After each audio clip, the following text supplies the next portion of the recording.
If you're watching this video, then you've probably come across the Kiriko clone build. It's the one where Kiriko takes the directional swift step and clone powers, teleports behind your team, and the combination of the clone's aimbot and critical hits from Kiriko herself makes it unbearable to play against. I made a video about it on my channel. While it's incredibly strong in the right hands, there are things that you can do to counter this build, and often completely shut it down. This video is obviously from a Moira's perspective, but the general concepts do apply to other heroes, so it's probably worth watching so that you can apply the same principles to your own gameplay. I'll show the game through all the rounds so that you get a feel for what we're up against, but the clone build kicks in round 3. I hope you enjoy the video, and as always, if you like the content or want to support the channel, please click the like button, and hey, leave a comment to let the other viewers know what your opinions on this build are and the countermeasures. Right, push first. Now, it's the team chat actually that lets us know that there's going to be a Kiriko in this game, because they've played against them in a previous one. I mean, the name, sure, whatever, right? But we get the point. As soon as they say that, we know that it means the clone build.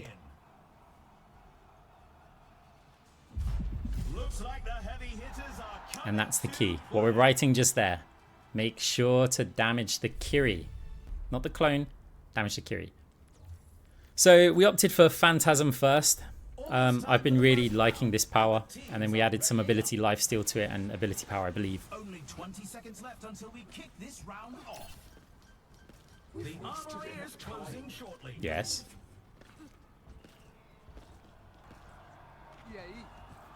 3, 2, Inspire your team, guys. time to capture the objective. Right, so round 1. Gonna go over to the right hand side, fire a damage orb, and then wait to see if anyone's coming around the corner, because we can put a phantasm orb down there and it just kind of creates these zones. So right now we're just playing against the round, but we're getting a feel for the talent level of the enemy team. Are they good players? Are they bad? Because it could affect our build, right? Are we gonna struggle against them or not? So now we've got players in the doorway, so again, phantasm orbs placed down on the doorway exit. Just making sure that nobody's flanking through that door.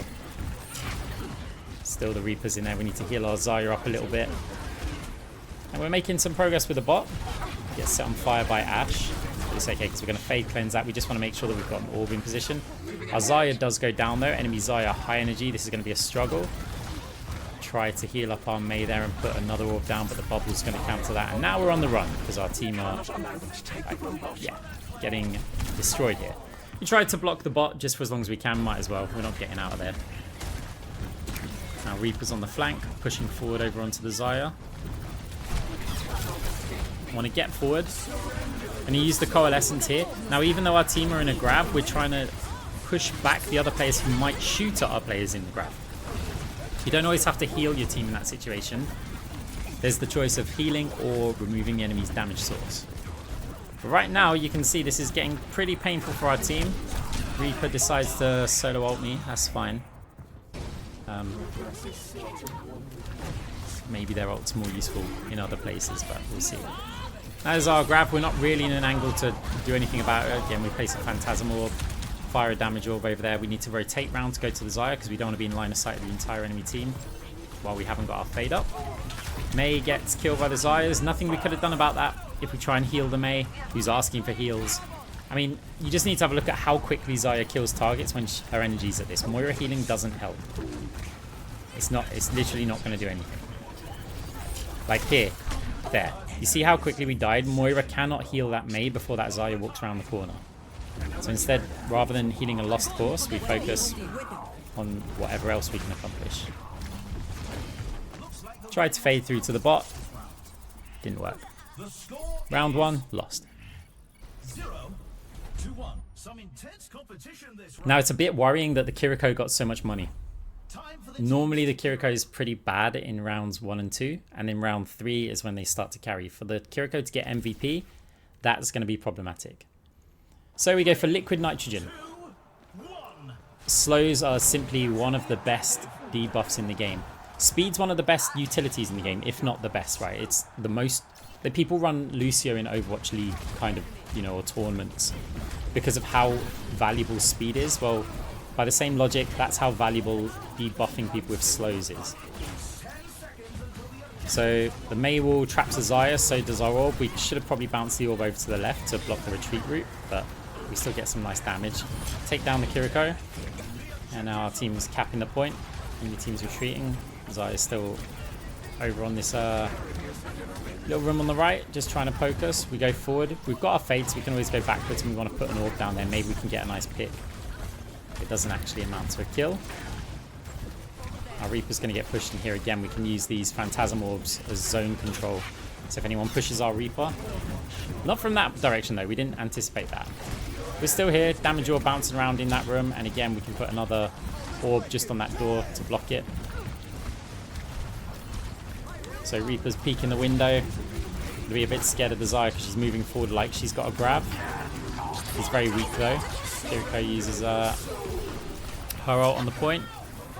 Maywall could have potentially blocked the Xayah ult. And the sleeps us over on the Mega, and the Kiriko with her clone is there. She does have the clone, but she doesn't have the directional swift step yet. So we made good progress on the point, 68%. Now we've got to try and make a push here. Now we tried to get close enough that we could, we fired a heal orb, and then we tried to get close enough so that we could fade and put down the Phantasm Orb to also heal. We actually got sucked into the grab, and once you're in the grab, you can't fade. So now the Bob's here. We can put 2 damage orbs down to kill the Bob, but Mei boops the Bob out of the damage orb zone, which means it's a problem. These Bobs, by the way, are absolutely brutal. Ashe has got, I think, the perk, which means that Bob gets healed for the damage that Ashe does, and Ashe gets healed for the damage that Bob does. This is me just shouting at the Mei. I mean, it's more informative. It's pointless, I might add, but this is me just venting some frustration. So enemy team still has the point. They're up to 75%. Reaper just appeared on the point. We've got to be aware of that, but we want to kill the Xayah. Try and put the damage down with the Phantasm Orb with a freeze. That's a brutal combo. Reaper's dancing around the point, just trying to predict where the Reaper's going, but put Phantasm Orb down there as well, blocking the window. Team's health looks good, only Xayah's was over to the side. And again, heal orb this time, and another heal orb because we're expecting maybe a Reaper ult or something. Great boot from Lucio out the window. Reaper's still bouncing around. We now want the damage orbs to zone, and we go Coalescent, see what we can do. Grab comes in, we get to line up several players, and that looks like it's going to be the round 1. Ashe still trying to fight. But good, we take one back because you don't want to go 2 rounds down against a Kiriko that you know is going to be going clone build in round 3. You can really tell who the playmakers are. Here's where it gets painful. So, the way that you really counter the Kiriko build, clone build, is you've got to understand how the clone works. And we pick multi-ball for this. We've also got Smart Orbs and Cyber Venom for the anti-heal. That's more for the rest of the team, right? For the Reaper and stuff. It's the multi-ball here against the clone build, because what happens with Kiriko's clone is if she teleports with the clone and there's no allies to heal, then the clone will deal damage, and that's painful because it's got an aimbot.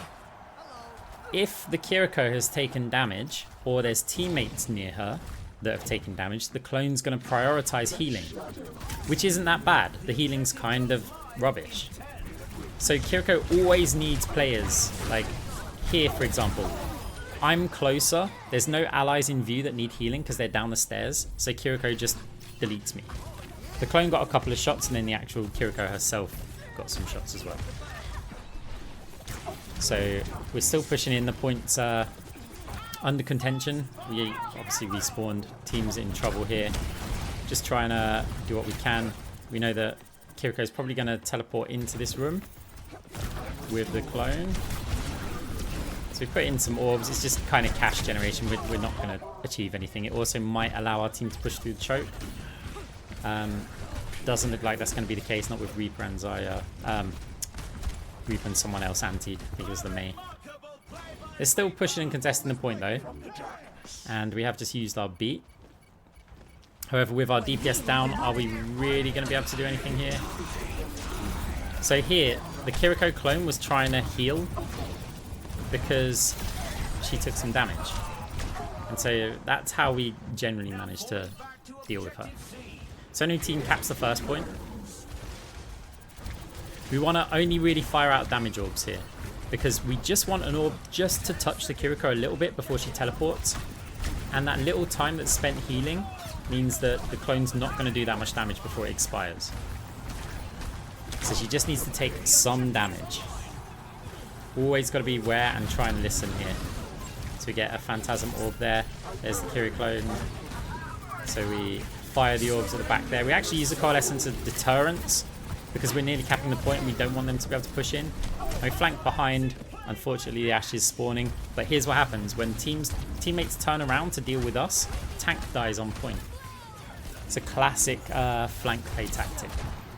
It's not about what you accomplish on the flank. It's about what your team accomplish to their front line when you flank. So now pushing on to the midpoint. We've got Lucio took down the clone actually. We've got a grab coming in. May will look like it was going to block us, but we get to fire in our orbs. Phantasm Orb as well. We get counter grabbed. We go down, but our team is surely going to win this. I think maybe the Zarya wasted the grab there. Bob's still floating around and Reaper's overextended a bit, but does manage to take down the Ashe. We're coming from spawn. I'm not sure the enemy team are going to have time to contest. Kiriko did use her ult to try and get them there in time, but we do manage to take this round. The score is 2-1. Some intense competition this round. So I'm saying that I can't heal because 1, I need to debuff them, and 2, I need to make sure that I apply some damage to Kiriko. So this time, for some reason, we're picking weapon power. We realize we're on the wrong tab. Picked weapon power there. To be honest, I know the positions of the items, so I often make that mistake. I did it in a game the other day because I don't look too much on the items. I'm just like, oh yeah, this position, this position. So we want to make sure that we've got some ability lifesteal if possible, but we don't want to surrender like a big item. And that's because we don't have cross orbal. So we want our Phantasm Orbs and our regular orbs to give us some life back, since we're just constantly doing damage. So if you're on this kind of build, you could have started with cross orbal first, and then you don't really need that. Now this stage is so difficult to play against the Kiriko clone. It's so open. She can flank on high grounds, corridors, like down the ramps. You pretty much already know that this is, you know, we're going to lose this one. As soon as the map pops up. I mean, whether or not that's the case, we'll see. But just, yeah. Like, I love this stage when I play the clone build. So we're trying to pressure the tank back, do a bit of damage onto the Zarya. Got to be aware of both a Reaper flank and the clone build flank. There's the Reaper, we put a little Phantasm Orb. Kiriko's somewhere around us, so we're trying to use natural cover, but she just teleports on top of us. And that's all she wrote. So enemy team's making progress on the cart. We're trying to fire anything over in that direction. I actually wanted to see if I could not so much take her down, but just make a clone off, swift step off to a different location. And maybe that means not on our team. To go for that flank, expecting my team to have pushed up to this ramp by now, but our team actually got killed. So when I faded around the corner, we had nothing there, and there's just an enemy Reaper. So yeah, we're crushed there as well. So now just trying to push out a spawn. Again, throwing multi-orbals. Fire them forward onto the team. Reaper's in the little room. Don't worry about grabs and things, so we flank behind to see if we can get any picks down here. Use the Coalescence as well. Try and put pressure over onto the Ashe. There's a Bob there. We get slept though. We fade back, fire some damage orbs. Probably should have fired healing orbs there so I could stay active. Great grab from the Zarya. Taking down 2 players, both the supports. We're on fire and there's unfortunately a damage orb next to us. If we'd fired a healing orb earlier, that would have been a heal orb. Long range poke, we hear Reaper footsteps. I now know that it's above us, but we were looking underneath. Just because, yeah, at the time that's where it sounded like. That's why we fired the damage orbs through there.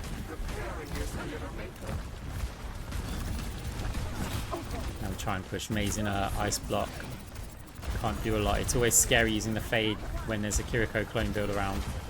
She's behind, so we fire a set of damage orbs at them. That should make the clone heal, and that's why our team aren't dying to them right now. But we're kind of trapped underneath here. Damage orbs expecting the enemy team to push us when they see the low health Xayah. Get Phantasm Orb out there and kill the Kiri, but it doesn't really matter because there's 5 seconds left. Xayah's got 1 health. She shouldn't push out here. She's just feeding them cash. There was no chance that they had for it. They should have just surrendered the round. Score 2-2. Team not happy with the Kiriko. Really tell who the playmakers are. Right, going on to round 5. Choices for the powers. So there's a few options here. You could go for something like Chain Grasp, because that does mean that if you accidentally were to attack, say, the clone, the Chain Grasp would attack the Kiriko. And yeah, that means that the clone would start healing and you've got less problems to deal with for a brief amount of time. However, I don't believe I opted for that. I went for a Cross Orbal, and that's because we just needed a bit more sustain. Kiriko's only going to get stronger, and so we need something defensive. So we got Numerico Fusion, so that when we hit Fade for our Phantasm Orbs, we'll also restore some armor, and it gives us some base armor as well. So we added a bit of survivability in our kit. Our damage output isn't... It's not that strong, but it's not that essential to be strong.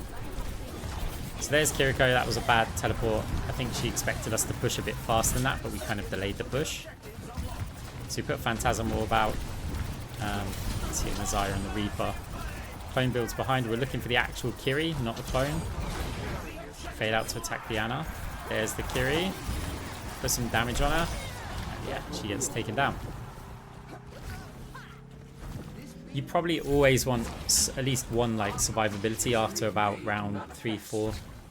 Numerico is a survivability item, even if it's not on the survival tab. So you've got to be aware of the teleports coming in from both Reaper and Kiriko. It's actually crazy difficult to play against. But as long as we've got orbs bouncing around and they're like flat orbs, there's a good chance that they will hit the Kiriko. Here again, we prioritize her with the ult. Ana sleeps us, which is unfortunate, but our team should get the kill. Ashe shooting us long range, not too scared of an Ashe. When we've got this much power orbs, we're up to over 50% now. Remember, our orbs have slow, so we try and fire them towards the spawn as often as possible because, hey, it slows them getting there, and while we have the objective, that's a good thing, right? So now we use a grab. I don't think it's a great grab. Watching the flank again. We want to get ready to just damage Kiriko if she appears. Our orbs will do a lot of it, but just by bouncing around. But if we need to right click, we certainly will. Get slept here. We can fade back. Kiriko's on the point. Clone's kind of left, so we're not too afraid. Obviously, we've got a Reaper with us as well. With Phantasm Orb back there. Kiriko does manage to hit us long range with just one shot, and we're up to 99%, which is very nice. The Mei here really should just die or try and run out the right and jump off the map. Is the Reaper trying to do that? Resurrection. No, so Reaper goes down late, and this Mei's going to go down probably late. Actually, she does look like she's surviving here. So these bobs are always brutal. We fire out a load of damage now. Because Ashe is not dealing damage, the bob isn't getting healed by that, but is getting healed by other players and receive the bubble as well. These AoE orbs, we go straight over onto the Kiriko, making sure to try and damage her. Even if she teleports now, the clone's going to heal her. Now that we're out of line of sight, yeah, it's all good, all good. Kiriko's teleporting around. We ping the location just so the team knows. This is the clone, we're not too scared. She's got to try and get to the point. Slows come in, and yeah, worked out pretty well. So it's usually at this point that the Kiriko clone build starts decimating players, but if you notice, they haven't been that effective with it. And it is clear already, it was clear from the first few rounds that we're against some very good gamers in this match. This is not like a big team difference or anything. This is a strong set of players that we're up against. So we get some Nano Cola there. And yeah, Champions kit for now. So we just want more AP. So we like our setup. We haven't been put under that much pressure. Let's just deal more damage, especially on a map like this where you know there's going to be a lot of orbs like kicking around the map. So we get out early. Now I opt to go this way because I'm expecting the Kiriko to flank. We did see her up there. Which is, yeah, useful because with that little bit of damage, it's just going to delay any like TP behind the rest of our team. Kiriko does actually go down. That is only the clone though. Now we try and flank over onto the Ashe. Ashe gets a fair bit of damage on us, but yeah, we're getting armor when we use an ability. Again, sound.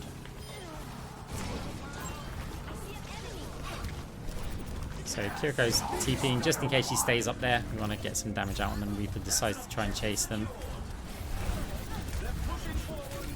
There's a clone there. We have to fade back. That armor coming in handy. Zai is isolated. Let's see if we can actually get her down. I push forward, get some orbs out. Kiriko does take us out, but our team pushes through and gets a ton of kills. So the question is, can we cap the point or are they spawning in time?